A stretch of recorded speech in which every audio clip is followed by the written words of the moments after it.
Granny, said little Leo, snuggling closer as Granny switched on the bedside lamp, its warm glow chasing the shadows from the corners of his room.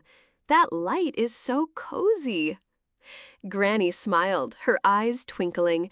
It is my little star, and this little light reminds me of a very special story about a very clever man named Mr. Thomas Edison, and how he worked ever so hard to give us lights just like this one.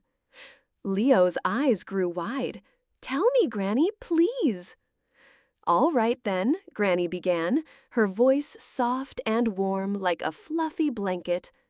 A long, long, long time ago, before you were born, before even I was a little girl, when the sun went down, the world became very, very dark.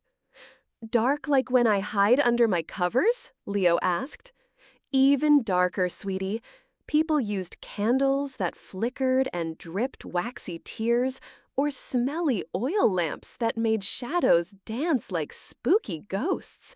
It was tricky to read a book, or play with your toys, or even see your yummy dinner properly once nighttime came. Oh no, Leo whispered. Well, Granny continued, Mr. Thomas Edison thought, there must be a better way. I want to make a light that is bright and safe and doesn't go out with a puff of wind, a light that can shine for a long, long time.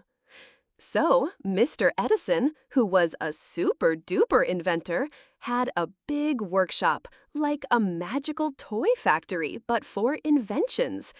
He and his helpers got to work. He wanted to make a special kind of light in a glass ball, an electric light bulb. Did he make it on the first try? Leo asked, already knowing the answer from Granny's other stories. Granny chuckled. Oh, goodness me, no. Inventing is like learning to ride your little red bike, Leo.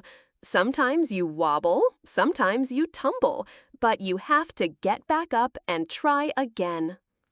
Mr. Edison tried all sorts of tiny little threads called filaments to put inside his glass bulb.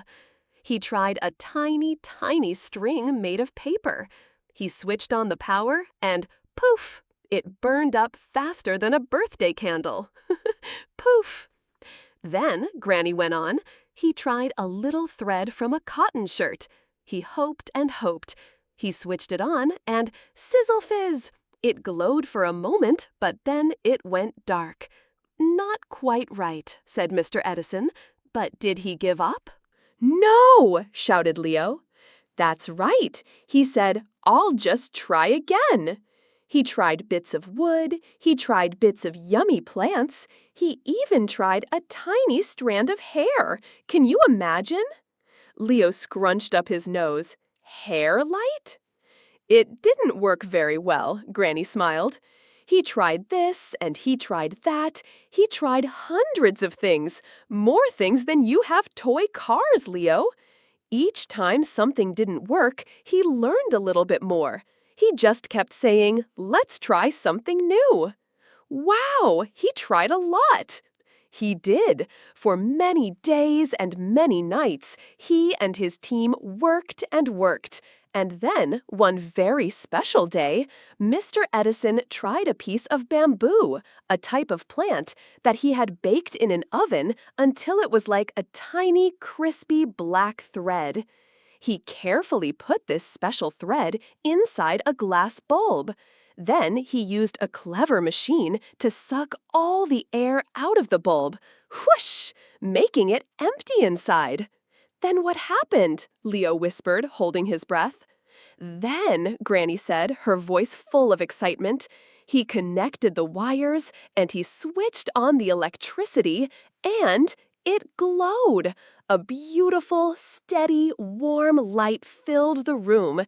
It didn't go poof, it didn't go sizzle fizz, it just shone and shone and shone. It glowed for hours and hours. Hooray! Leo cheered quietly. Yes, hooray!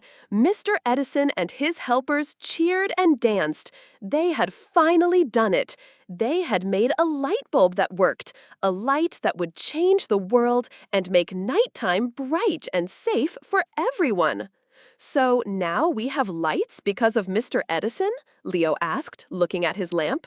That's exactly right, my love, Granny said, tucking him in. Because Mr. Thomas Edison was curious, and because he didn't give up even when it was hard. He kept trying and trying. And now, all over the world when it gets dark, we can flick a switch and say, "Hello, light," thanks to him. Leo yawned, his eyes heavy. That's a good story, Granny. It is, my little bright spark. So, whenever you see a light, remember Mr. Edison and his brilliant idea, and how important it is to keep trying, even when things are tricky. Now, time for sleep. Granny kissed his forehead, and Leo drifted off to sleep, dreaming of a world filled with glowing lights. If you enjoyed the story, please like the video and subscribe to the channel.